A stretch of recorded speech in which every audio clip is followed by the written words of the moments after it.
मोर आज मार्केट जीवार थिला तो मोर बहुत जिनस किणवार थिला तो सब जिनस आपन देखि पारिबे ना तो दीटा जिनस देखुछि ला देखंतु एटा गोटे किचन पिंक आछि एटा सॉल्ट हल्दी सोरस जीरा जे कोन से जिनस आपन रखले एमते स्टैंड अछि थोइ देबे बास्केट तो बहुत सुंदर हेछि आउर जिनस देखंतु शीत दिन चा कि कॉफी जे कोन जिनस आपन पी पारिबे एमते 5टा कप अछि ब्लैक ब्लैक तो बहुत सुंदर देखा जाछि ना बड़ा देखा जाछि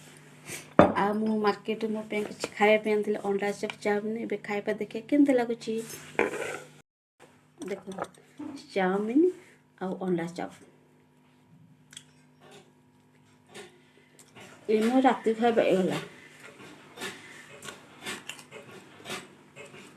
बहुत टेस्टी मो वीडियो आपन भल लागला लाइक करो शेयर करो सब्सक्राइब करबे और फेसबुक फॉलो करबे रहउची जय जगन्नाथ शुभ रात्रि।